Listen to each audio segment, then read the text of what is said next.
6 months had passed since the failed appeal to the Galactic Council, and Earth had transformed into something humanity had never seen before.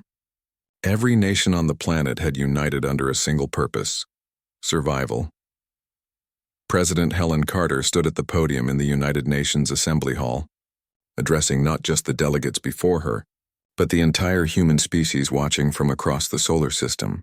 Her voice was calm but carried the weight of the moment. "My fellow humans," she began, "today marks the beginning of the largest mobilization in our history. Every factory, every shipyard, every resource we possess will be dedicated to one goal: the defense of our species." She paused, letting her words sink in across billions of screens and devices. "The Galactic Council has chosen to study our situation while we face extinction.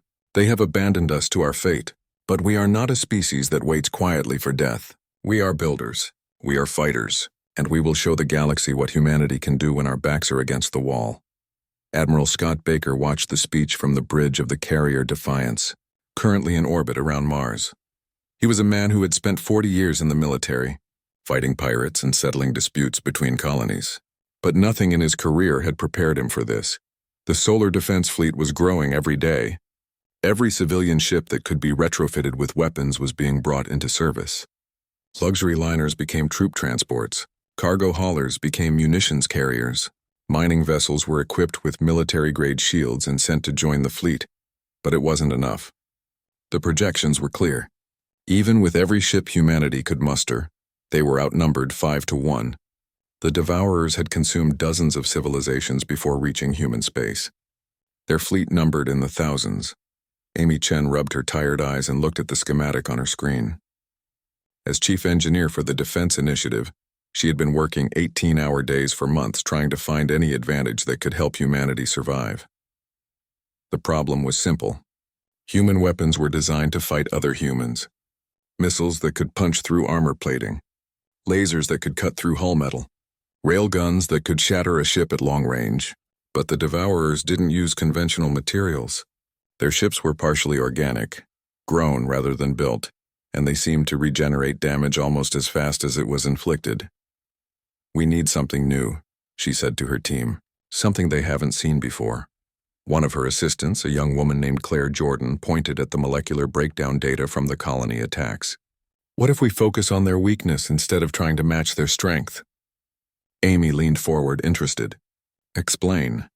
"Every weapon they use breaks things down at the molecular level," Claire said. "But that means they're constantly releasing massive amounts of energy.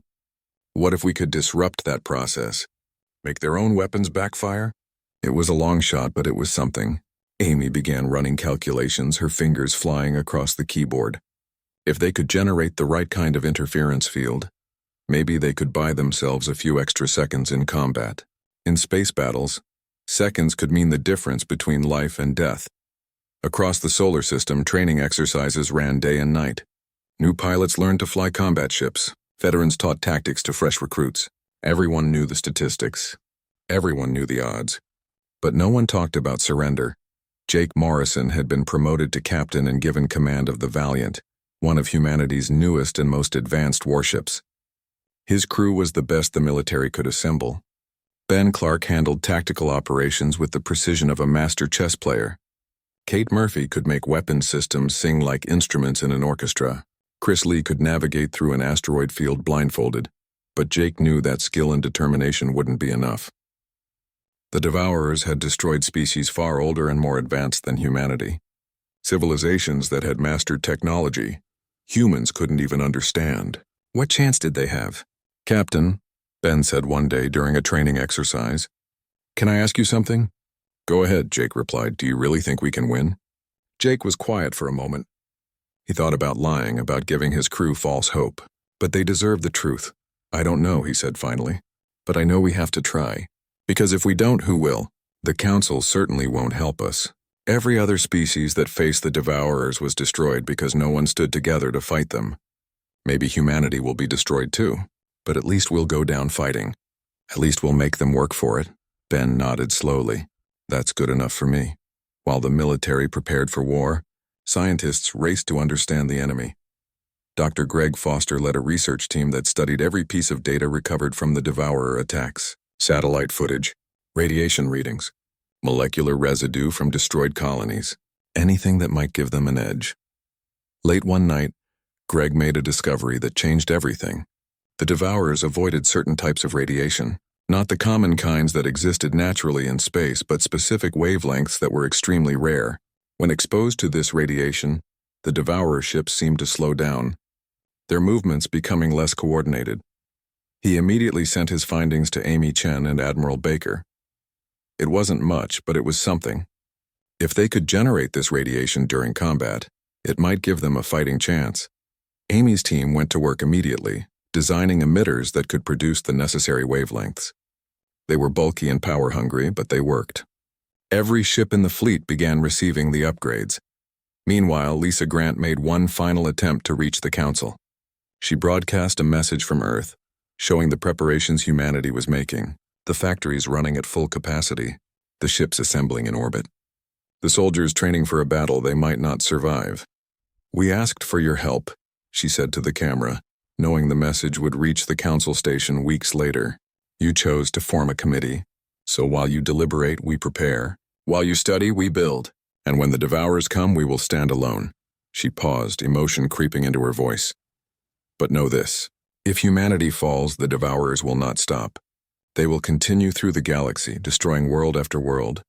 While your committees discuss the proper response, we are buying you time with our lives. The least you could do is remember that we tried to warn you." The message was broadcast across the galactic network. Some species watched with sympathy. Others dismissed it as the desperate plea of a dying civilization. The Council noted the message and added it to the files that the committee would review. Eventually, on Earth, families said goodbye to loved ones joining the military. Parents recorded messages for children, to be played if they didn't return. Scientists hid data caches across the solar system, hoping that if humanity fell, some record of their existence would survive. Artists created works meant to outlast their creators. Musicians wrote songs about hope and defiance. Writers penned stories of human courage.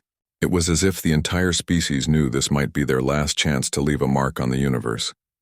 Jake spent his rare free moments writing letters to his parents, to old friends, to anyone who might want to remember him. He told them about his sister, about the promise he had made to honor her memory. He told them he wasn't afraid, even though that was a lie. The truth was he was terrified. Not of dying, but of failing, of watching humanity's last stand end in nothing but silence. 1 month before the projected arrival of the Devourer fleet, Admiral Baker assembled all ship captains for a final briefing.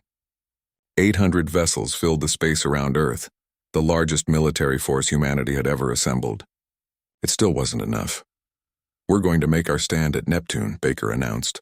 "Far enough from Earth to give us time if we fail, close enough that we can fall back if necessary. We hit them hard, we hit them fast, and we make every shot count." He looked at the faces of the men and women under his command, young and old, veterans and rookies, all of them ready to die for their species. "The Council thinks we're too young to understand the galaxy," Baker continued. "They think we're too primitive to fight this threat. Let's show them what humanity can do." The room erupted in cheers. For a moment, the fear disappeared, replaced by determination and pride. As the fleet began moving toward Neptune, taking up defensive positions around the outer planet, Jake stood on the bridge of the Valiant and watched the other ships fall into formation. Each one carried hundreds of people. Each one represented countless hours of work and preparation. Each one was a statement that humanity would not go quietly into extinction. The countdown began. 1 week until the Devourers entered the outer solar system. 1 week until humanity's last stand. Jake thought about the Council, safely tucked away in their station, forming their committees and conducting their studies. They would learn about the battle through reports and data, weeks or months after it was over. They would add it to their files, draw their conclusions, and move on with their ancient, slow existence. But humanity would remember. Whether they won or lost, whether they survived or perished, this moment would define them forever. The fleet was ready. The weapons were charged. The soldiers were at their stations. All that remained was to wait for the enemy to arrive and then show the galaxy what humanity was made of. Jake Morrison stood at the window of his quarters, staring at the massive structure that hung in space before him. The station was unlike anything humanity had ever built. It stretched for miles in every direction, a gleaming monument to thousands of years of galactic civilization. Lights flickered across its surface like stars, each one representing a different species, a different world, a different culture that had joined the Galactic Council. He had dreamed of this moment since he was a boy. First contact, the moment when humanity would take its place among the stars. But the reality was far different from what he had imagined. Lisa Grant entered the room without knocking. She looked tired, her eyes red from lack of sleep. As chief diplomat for the human delegation, she had spent the last 3 days preparing for their presentation to the council. Every word had to be perfect. Every image had to be clear. There would be no second chance to make their case. "Are you ready?" she asked. Jake turned from the window and nodded. "As ready as I'll ever be." "Peter just sent over the final data package," Lisa said. "The biological scans are conclusive. Whatever these things are, they're not natural. Someone made them." Jake felt a chill run down his spine. The Devourers, as humanity had named them, were unlike any threat the species had ever faced. They arrived without warning, descended on colonies at the edge of human space, and left nothing behind.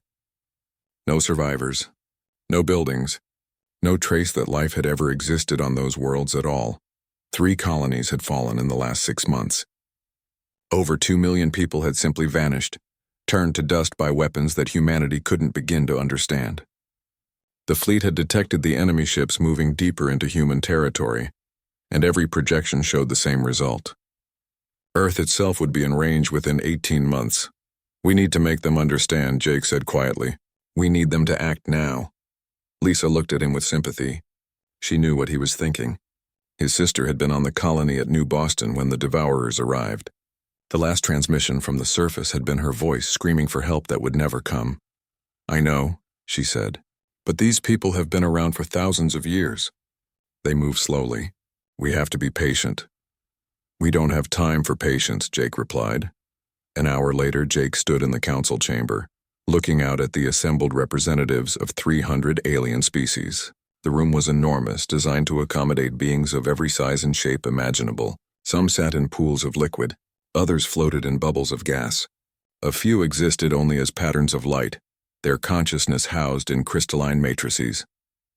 At the center of it all sat the senior counselors, the oldest and most respected members of the galactic community. Thex, the primary counselor, was a being who had lived for over 2,000 years. His species had mastered faster-than-light travel when humanity was still living in caves. Kelvin Brooks, the human ambassador to the council, stepped forward to begin the presentation. His voice was steady despite the magnitude of what he was about to share. "Honored members of the council," he began, "humanity comes before you today to request immediate military assistance against an existential threat to our species." The chamber fell silent. Requests for military intervention were rare. The council prided itself on diplomacy and peaceful resolution. 6 months ago, Kelvin continued, we detected an unknown fleet moving through the outer rim of the galaxy. We attempted to establish communication. They did not respond. When they reached the first inhabited world, they attacked without provocation. The holographic display at the center of the chamber flickered to life. Images appeared showing the colony world of New Boston before the attack. Green fields, blue oceans, cities filled with millions of people living their lives. Then the second image appeared. The same world 3 days later. Brown, dead. The oceans had evaporated. The atmosphere was gone. Nothing remained but bare rock. A murmur ran through the chamber. Even species that had seen countless wonders and horrors seemed disturbed by the images.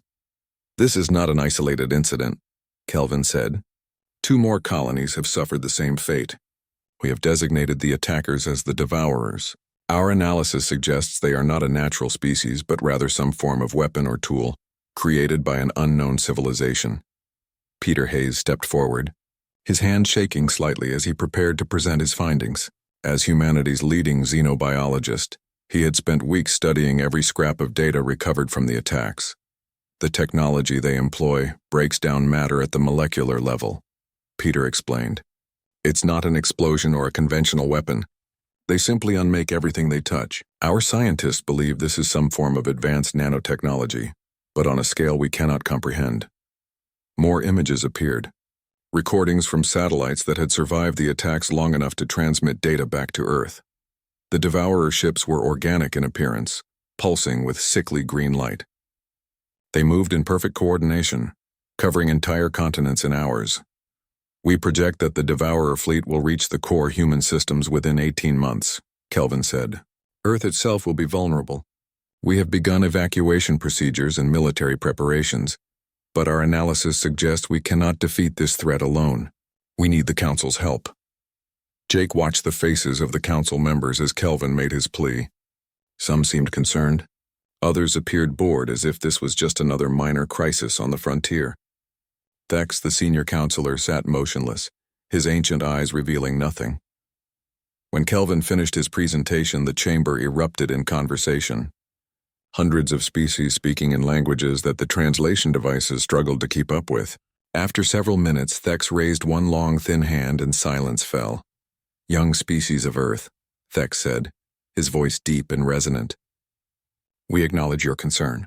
However, the Council has existed for over 100,000 years.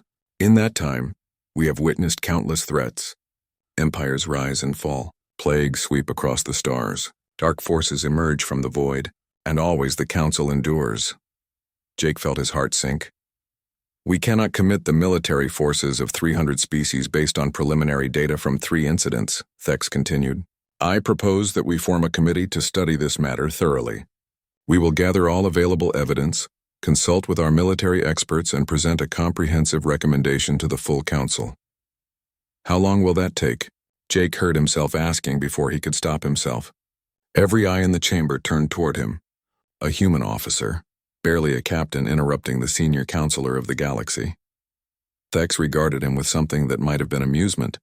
"Such studies typically require 20 to 30 of your years to complete properly." "We don't have 30 years, Jake said, his voice rising. "We don't have 30 months. In 18 months, Earth will be gone. In 2 years, humanity will be extinct. You're asking us to wait while our entire species dies." "Captain Morrison," Kelvin said sharply, trying to regain control of the situation. But Jake couldn't stop. The image of his sister's face filled his mind. The sound of her screaming echoed in his ears. "We showed you the evidence," Jake said. "We showed you what these things do. 3 worlds are already dead.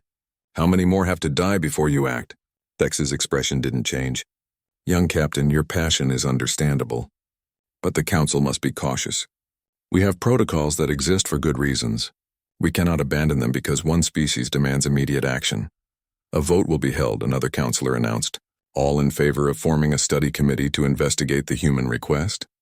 Jake watched in horror as indicator lights appeared across the chamber. 300 species voting. When the count finished, the result was overwhelming. 273 in favor of forming a committee. Only 27 against. Humanity had been denied. Lisa placed a hand on Jake's shoulder as they left the chamber. Kelvin was already speaking with other diplomats, trying to find some other avenue to pursue. But Jake knew the truth. They had come to the Council for help, and the Council had chosen to deliberate while humanity faced extinction. On the journey back to Earth, Jake stood once more at the window of his quarters, looking out at the stars. Somewhere out there, the Devourer fleet was moving closer, and humanity would have to face it alone. He thought about his sister, about the millions who had already died, about the billions more who would die if the fleet reached Earth. The Council had made their choice. Now humanity would have to make theirs. As the ship entered faster-than-light travel, Jake made a silent promise. If the galaxy wouldn't help them survive, then humanity would find a way to survive on their own, whatever it took, whatever the cost. The war was coming, and humanity would be ready. News of humanity's victory spread across the galaxy faster than light itself. Within days, every species in the Council knew what had happened at Neptune. A young civilization, barely a century into space travel, had defeated a threat that had destroyed dozens of older, more advanced civilizations. The recordings were played on every world. Ships appearing from nowhere to ram the enemy, damaged vessels fighting long after they should have surrendered. A desperate strike force cutting through impossible odds to destroy the command ship. And through it all, humans refusing to give up, refusing to quit, fighting until the very end. The Galactic Council convened an emergency session for the first time in 300 years. The chamber that had moved so slowly just months before now erupted with urgent debate. Species that had existed for millennia suddenly realized that their comfortable assumption about the universe had been wrong. Thex, the senior counselor who had dismissed human concerns so easily, stood before the assembly with his head bowed. "The council has failed," he said simply. "We allowed our procedures to blind us to a real threat, and a young species paid the price for our arrogance." Within hours, the committee that had been formed to study the human request was dissolved. A new resolution passed with unanimous support. The council would send military aid to humanity immediately. They would share technology. They would help rebuild the shattered human fleet. But to Lisa Grant, standing before that same council once again, the offer felt hollow. "Where were you 3 months ago?" she asked, her voice cutting through the chamber like a knife. "Where were you when we begged for help? When we showed you the evidence? When we warned you that we were running out of time?" The council members shifted uncomfortably. No one had an answer. "We lost 600 ships," Lisa continued. "Hundreds of thousands of people died. Families were destroyed. Children lost parents. Parents lost children. And you want to help us now? After it's over? After we've already paid the price in blood?" She pulled up a holographic display showing the list of ships lost in the battle. The names scrolled past, hundreds of them, each one representing hundreds of lives. "These people died because you formed a committee," Lisa said. "They died because you couldn't imagine that your ancient procedures might not work for every situation. They died because you were so certain of your wisdom that you couldn't listen to a species younger than yourselves." Thex met her gaze. "You are right to be angry. We were wrong, but anger will not bring back the dead. We offer our help now not as repayment, but as acknowledgement that we have much to learn from humanity." Lisa wanted to refuse. She wanted to throw their offer back in their faces and tell them humanity would never trust the council again. But she was a diplomat, and she knew that humanity needed allies, even imperfect ones. "We will accept your help," she said finally. "But know this. Humanity will never again wait for the council to save us. We will build our own strength. We will forge our own alliances, and when the next crisis comes, we will be ready, whether the council acts or not." Back on Earth, President Carter oversaw the recovery efforts. The planet had been spared destruction, but the cost of victory had touched every corner of human civilization. Memorial services were held on every colony, every station, every settlement in human space. Admiral Baker, promoted to fleet commander, coordinated the rebuilding of the solar defense fleet. The Council's promise of help had resulted in a flood of new technology. Weapons more advanced than anything humanity had built. Shield generators that could withstand punishment that would have vaporized older designs. Faster than light engines that cut travel time in half. Amy Chen and her team worked to integrate the new technology with human designs. It was like trying to fit pieces from a dozen different puzzles together. But slowly, a new generation of ships began to take shape. Vessels that combined human ingenuity with galactic technology.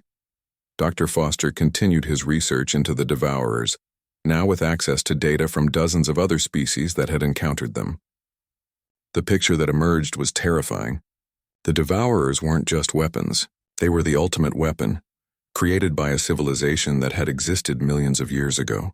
That civilization had died out, but their creation lived on, following the last orders it had been given. Eliminate all life that might threaten its creators. But Foster also found something else in the data. The energy signature from the destroyed command ship matched readings from wormholes. Not the stable kind used for travel, but wild, unpredictable tiers in spacetime that led to random locations across the galaxy. Jake Morrison hadn't been destroyed. He had been transported somewhere. The question was where. Lisa Grant threw herself into diplomatic work, reaching out to other young species who felt ignored by the Council.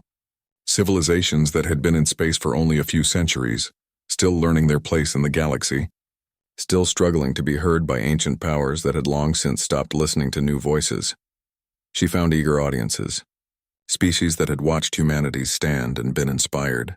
Civilizations that wanted to be part of something different, something that moved with purpose instead of drowning in committees and procedures.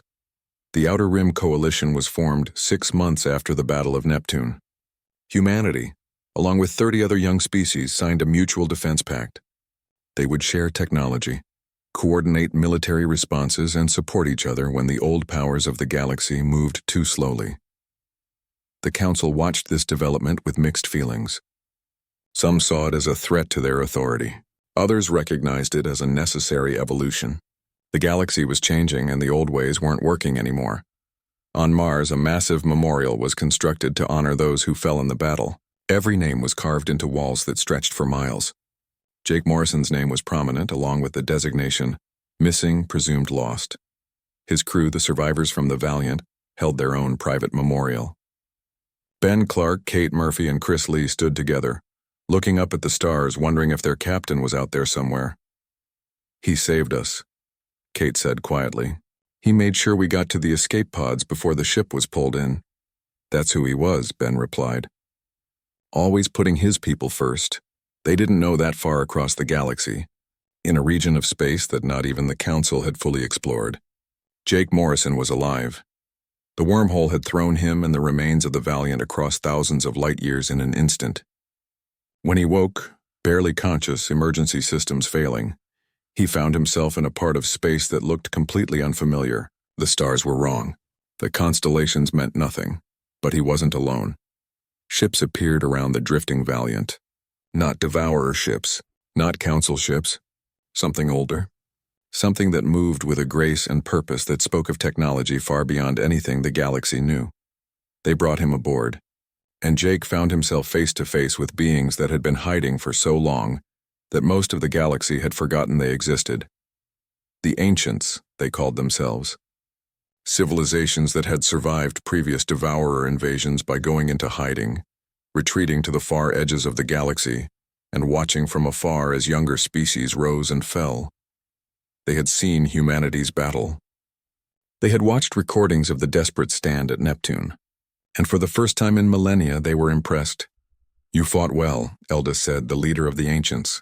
His species had no name that Jake could pronounce. Young species usually run or die. You did neither. Jake, still recovering from his injuries, tried to make sense of what he was seeing. "You've been out here the whole time? While the Devourers destroyed world after world?" "We fled to survive," Eldest replied. "We watched because we were afraid. Fear kept us alive but made us cowards." "Then help us," Jake said. "Come back. Fight with us. The Devourers are still out there. They'll regroup. They'll come back stronger." "We know," Eldest said. "And that is why we have brought you here. To learn if humanity is worth saving. To see if your courage was born of ignorance or true strength." Over the following weeks, Jake told them everything. About Earth. About the failed appeal to the Council. About the preparations humanity had made. About the battle and the sacrifice of so many people. About his sister, who had died on New Boston, and the promise he had made. The Ancients listened. They asked questions. They tested Jake's knowledge and his character. And slowly their skepticism turned to something else. Hope. "We have hidden for too long," Eldest finally said. "We have let fear rule us. But if a young species like humanity can stand against the Devourers, then perhaps it is time for us to stop running." Jake felt his heart race. "You'll help?" "More than help," Eldest replied. "We will return to the galaxy. We will share our technology. And together we will end the Devourer threat once and for all." The Ancients began preparations immediately. Ships that hadn't been used in centuries were brought online. Technology that had been locked away was retrieved. And Jake Morrison, the human captain who had been lost in the battle, became the bridge between humanity and the most advanced civilizations the galaxy had ever known. But the journey back to human space would take months, even with ancient technology.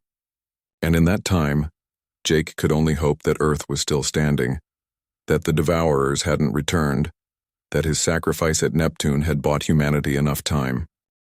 The sensors picked them up 3 hours before visual confirmation. 5,000 signatures moving through space in perfect formation. The Devourer fleet had arrived. Admiral Baker stood on the bridge of the Endeavour, his flagship, and watched the tactical display as red dots appeared at the edge of the system. The numbers kept climbing. 5,000, 6,000, 7,000. More ships than humanity had ever seen in one place. "All ships, this is Admiral Baker," he said into the fleet-wide channel. "Weapons hot. Hold formation. Wait for my command." Jake Morrison gripped the armrests of his captain's chair as the Valiant moved into position. His crew worked in tense silence, each person focused on their task. Ben Clark monitored enemy movements. Kate Murphy ran final checks on the weapons systems. Chris Lee plotted escape routes in case they needed to retreat. The Devourer ships came into visual range, and Jake felt his blood run cold. They were even more terrifying than the recordings had shown. Each vessel pulsed with that sickly green light, organic and wrong like tumors floating through space. They moved with purpose, spreading out to surround the human defensive line. "Sir," Ben said quietly, "they're not trying to communicate." "I know," Jake replied. "They never do." The fleet waited. 800 human ships facing 7,000 enemy vessels. The odds were even worse than projected, but there was nowhere to run. This was the line. Here at Neptune's orbit, humanity would make its stand. Admiral Baker's voice came through again. "All ships, remember your training. Target the smaller vessels first. Use the radiation emitters to disrupt their coordination. Make every shot count. And if you see an opening, take it. We don't get a second chance at this." He paused, and when he spoke again, his voice was softer. "It's been an honor serving with all of you. Now let's show these things what humans do when you threaten our home. All ships engage at will." The space around Neptune erupted into chaos. Human missiles streaked toward the Devourer fleet, thousands of warheads seeking targets. The enemy ships released clouds of smaller craft, organic fighters that swarmed like insects. Laser batteries opened fire from both sides, painting the darkness with lines of deadly light. The Valiant shook as Jake ordered a full weapons barrage. Kate's fingers danced across her console as she unleashed everything they had. Railgun slugs, plasma torpedoes, kinetic missiles. The ship's main cannon, a weapon that could punch a hole through a small moon, fired again and again. Enemy ships exploded in bursts of green fire, but for every one destroyed, 2 more took its place. The Devourer weapons reached out, touching human vessels and simply unmaking them. Ships disappeared in flashes of light, broken down into component atoms. "Carrier Resolute is gone," Ben reported. "Destroyers Hartford and Phoenix are destroyed. Cruiser Section 3 is taking heavy fire." The radiation emitters activated across the fleet, bathing the battlefield in wavelengths that made the Devourer ships falter. It worked, just as Dr. Foster had predicted. The enemy vessels slowed, their movements less coordinated. But the effect was small, barely enough to matter against such overwhelming numbers. Jake watched as a squadron of fighters sacrificed themselves, ramming their ships into a Devourer cruiser to give the fleet time to regroup. He saw a damaged destroyer set a collision course with an enemy dreadnought, its captain's last words echoing across the channel. "For Earth. For humanity." The battle raged for hours. Human ships fought with desperation born of knowing this was their last chance. Pilots who ran out of missiles used their ships as weapons. Engineers kept damaged vessels fighting long past the point when they should have been abandoned. Medical teams worked miracles keeping injured crew members at their stations. Amy Chen's modifications proved their worth. The retrofitted civilian ships, dismissed by military experts as cannon fodder, performed better than anyone expected. Their shields, designed for asteroid fields and solar storms, absorbed punishment that would have destroyed pure military vessels. Their weapons, jury-rigged and improvised, found weak points in enemy hulls. Admiral Baker coordinated the defense from the Endeavour, adjusting tactics on the fly. When the Devourers tried to flank the human formation, he repositioned squadrons to block them. When they concentrated fire on larger ships, he dispersed the fleet to reduce casualties. Every decision was made in seconds, with thousands of lives hanging in the balance. "Sir," his tactical officer reported, "we've lost 60% of the fleet. Enemy casualties estimated at 40%. "They're still pushing forward." Baker's jaw tightened. They were losing. Slowly but surely, the Devourers were grinding through humanity's last defense. In another few hours, the fleet would be destroyed, and nothing would stand between the enemy and Earth. That was when Jake Morrison saw it. The largest Devourer vessel, hanging back from the main battle. It was massive, 3 times the size of any other ship, pulsing with that same green light but brighter, more intense. And as Jake watched, he noticed something. Every time that ship pulsed, the smaller vessels around it moved in perfect synchronization. "Ben," Jake said urgently, "that big ship in the back. I think it's their command vessel." Ben pulled up the tactical data, his eyes widening. "You're right. Look at the patterns. Every Devourer ship is responding to signals from that location. It's like a hive queen." Jake didn't hesitate. He opened a channel to Admiral Baker. "Sir, Captain Morrison here. I've identified what I believe is their command ship. If we can take it out, we might disrupt their entire fleet." "Where is it?" Baker asked. "Behind their main formation. We'd have to go through most of their fleet to reach it." There was a long pause. Baker knew what Jake was suggesting. A suicide run. A desperate gamble with almost no chance of success. "How many ships would you need?" Baker asked finally. "I'll take volunteers," Jake said. "Anyone willing to make the run?" 10 minutes later, 50 ships had broken formation and were accelerating toward the Devourer lines. Jake led them in the Valiant with the carrier Defiance and dozens of smaller vessels following close behind. It was every ship that could be spared from the main defensive line. "All ships, this is Captain Morrison," Jake said to his strike force. "We're going to punch through their fleet and destroy that command vessel. Most of us won't make it. But if we succeed, we give humanity a chance. If we fail, well, we were dead anyway. It's been an honor flying with you all." The strike force hit the Devourer fleet like a hammer. They didn't try to fight every ship they encountered. They simply plowed through, taking damage, losing vessels, but never stopping. The Valiant's shields failed within minutes. Hull breaches appeared across multiple decks. But Kate kept firing. Ben kept plotting the course, and Chris kept them moving forward. Ships fell away one by one. The Defiance took a direct hit that sheared off half the vessel, but kept flying on momentum alone. Destroyers and frigates exploded in brilliant flashes. Fighter squadrons disappeared into swarms of enemy craft. But they kept going. Through the fire and chaos and death, the strike force pushed forward. By the time they reached the command vessel, only 12 ships remained. The Valiant had lost power to 3 of its 4 engine sections. Kate's weapons were running on backup power. Ben was manually calculating firing solutions because the computers were fried. "All remaining ships," Jake ordered. "Fire everything. Every missile, every torpedo, every weapon you have left. Pour it all into that ship." The 12 surviving vessels unleashed their full arsenal. Hundreds of weapons converged on the massive command ship. Its shields held for a moment, then began to buckle under the sustained assault. Cracks appeared in its organic hull. The green light flickered and dimmed. Then it exploded. The blast was unlike anything Jake had ever seen. A wave of energy erupted from the dying ship, expanding outward in all directions. The Valiant was caught in the edge of it, and Jake felt the ship being pulled, twisted by forces that shouldn't exist. "Abandon ship," he shouted. "Everyone to the escape pods now!" His crew scrambled for the exits. Ben and Kate grabbed Jake's arms, trying to pull him away from the captain's chair, but Jake shook them off. "I need to make sure the ship stays pointed away from the blast," he said. "I need to give you time to get clear." "Captain, we can't leave you." Kate shouted, "That's an order!" Jake roared. "Get to the pods. Tell Earth what happened here." Ben and Kate hesitated for one more second, then ran. Jake heard the escape pods launching one after another, carrying his crew to safety. He gripped the controls, fighting to keep the Valiant stable as the ship was pulled toward the expanding energy wave. The last thing he saw before everything went white was the Devourer fleet. Thousands of ships suddenly drifting without coordination, colliding with each other, easy targets for the human vessels that remained. Then the energy wave hit, and Jake Morrison and the Valiant disappeared into a swirling vortex of light and impossible physics. Back at the main battle line, Admiral Baker watched in shock as the Devourer fleet fell into chaos. Without their command ship, the vessels lost all coordination. They drifted like dead things, no longer able to work together, easy prey for human weapons. "All ships, press the attack," Baker ordered. "Don't give them time to reorganize." The tide of battle turned. Human vessels, battered and nearly broken, found new strength.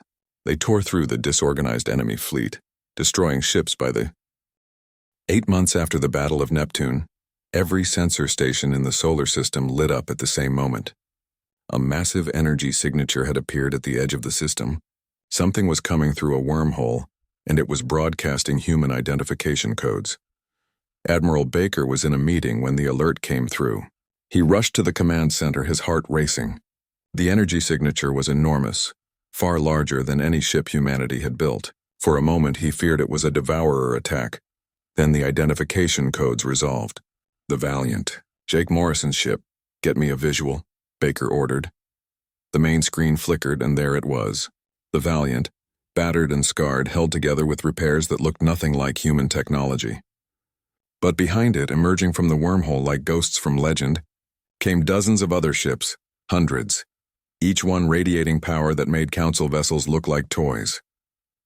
"Sir," the communications officer said, her voice shaking, "we're receiving a transmission."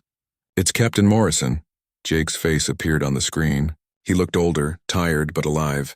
"Earth, this is Captain Jake Morrison of the Valiant. I'm requesting permission to enter orbit, and I'm not alone." Within hours, the entire human government had assembled to meet the returning hero. President Carter stood on the landing platform as the shuttle touched down, and when Jake stepped out, she couldn't help but smile.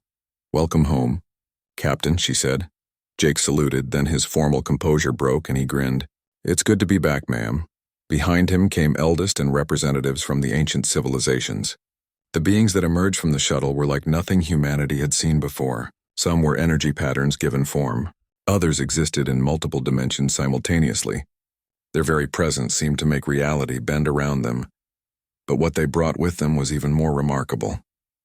Technology that made even council innovations look primitive, knowledge spanning millions of years, and most importantly, detailed information about the Devourers, their weaknesses, their patterns, and the location of their primary facility. "The Devourers are not alive," Eldest explained to the assembled human leadership. "They are machines created by the Kalash Empire 10 million years ago. The Kalash wanted the ultimate deterrent, a weapon that could never be defeated, never be reasoned with. They succeeded too well. The Kalash themselves are long gone," another ancient added. "But their creation lives on, following the last orders it was given. Eliminate all potential threats, which to a machine with broken logic circuits means all life everywhere." "Can they be stopped?" President Carter asked. "Yes," Eldest said. "We have the shutdown codes, but deploying them requires getting to the Devourer core facility, deep in uncharted space. The facility is protected by their largest fleet concentration. Thousands of ships, perhaps tens of thousands." "Then we'll need an army," Admiral Baker said. "We'll need more than that," Jake replied. "We'll need the entire galaxy." Lisa Grant was already moving before anyone asked. She opened communication channels to every member of the Outer Rim Coalition, every council species, every civilization that had ever faced the Devourer threat. The message was simple. This was everyone's fight. The response was overwhelming. The council, shamed by their earlier inaction and desperate to prove their worth, pledged their full military support. The Outer Rim Coalition mobilized every ship. Even species that hadn't engaged in warfare for thousands of years began preparing their forces. Within weeks, the largest fleet in galactic history began assembling at a staging point near the galactic core. 10,000 ships from the Council, 5,000 from the Outer Rim Coalition, 3,000 ancient vessels that dwarfed everything else combined. And at the center of it all, humanity's rebuilt solar defense fleet 800 strong. Dr. Foster worked with ancient scientists to study the shutdown codes and devise a delivery system. Amy Chen led teams that retrofitted thousands of ships with the new technology. The ancients freely shared everything they knew, holding nothing back. President Carter addressed not just humanity, but the entire galaxy. Her speech was broadcast across every species' networks, translated into thousands of languages. "For too long we have lived in fear of the Devourers," she said. "Species after species has fallen because we faced them alone. But today we stand together, young and old, ancient and new. Every civilization in the galaxy united for one purpose." She paused, her voice growing stronger. "The Council taught us that wisdom comes from age, from careful deliberation, from following procedures, but humanity learned a different lesson. Sometimes wisdom means acting when action is needed. Sometimes age brings caution when courage is required. And sometimes the newest voice in the room is the one everyone should listen to. Today, we don't fight as separate species. We fight as one galaxy, and we will show the Devourers what happens when life refuses to surrender." The cheers that followed echoed across light years. Admiral Baker was given overall command of the operation, with ancient advisors and council representatives working alongside human officers. Jake Morrison, promoted to fleet captain, led the strike force that would deploy the shutdown device. His crew was a mix of species. Ben Clark remained his tactical officer, but now worked alongside a Vex navigator who could calculate jumps through dimensions. Kate Murphy commanded weapons systems with the help of a Lumina engineer, who understood energy better than any human. Chris Lee coordinated with pilots from dozens of worlds. The journey to the Devourer facility took 2 weeks at faster-than-light speed. As they approached the coordinates, the fleet dropped back to normal space and saw what they were facing. The facility was a massive structure, larger than a planet, pulsing with that familiar, sickly green light. Around it orbited tens of thousands of Devourer ships, the accumulated forces from 1,000,000 years of building and expanding. "That's a lot of ships," Ben said quietly. "Yeah," Jake replied, "but we've got more, and we're not fighting alone this time." Admiral Baker gave the order and the galactic fleet engaged. The battle that followed made Neptune look like a small skirmish. Thousands of ships clashed in the space around the facility. Ancient weapons tore through Devourer formations. Council vessels, fighting with a desperation they had forgotten they possessed, threw themselves at enemy ships. The Outer Rim Coalition proved that youth and courage could match age and experience, and humanity, the species that had started it all, fought with the same desperate intensity that had saved Earth. They had learned hard lessons at Neptune, and they used every one of them. Jake led the strike force through the chaos, 50 ships, each one carrying part of the shutdown device. The ancients had warned them. All pieces had to be deployed simultaneously at specific points around the facility. If even one failed, the whole thing would fail. The strike force split into 5 groups, each headed for a different position. Jake's group fought through wave after wave of defenders. Ships were lost, but the survivors pressed on. They had come too far to fail now. One by one, the groups reached their positions. Communication channels filled with confirmations. Position 1, ready. Position 2, ready. Position 3, taking heavy fire but holding. Position 4, ready, came Kate's voice from another ship in Jake's group. Position 5, ready, Jake said. "Admiral, we're in position. Ready to deploy on your mark." Baker's voice came through, steady despite the battle raging around his ship. "All positions, deploy the device. Let's end this." The shutdown codes activated simultaneously. Ancient technology, developed over millions of years, specifically designed to override the commands built into the Devourer systems. For a moment, nothing happened. Then across the entire battlefield, Devourer ships simply stopped. Their weapons powered down. Their engines shut off. The green light that had pulsed through them for so long flickered and died. The massive facility began to break apart, not exploding but simply coming apart at the seams, as if the force that held it together had been switched off. "Cease fire," Admiral Baker ordered. "All ships, cease fire." The silence that followed was profound. 10,000,000 years of terror ended in a moment. As the galactic fleet began rescue operations and cleanup, Jake stood on the bridge of the Valiant and looked at his crew. Human, alien, young and ancient, all of them exhausted but alive. "We did it," Ben said, disbelief in his voice. "Yeah," Jake replied. "We did."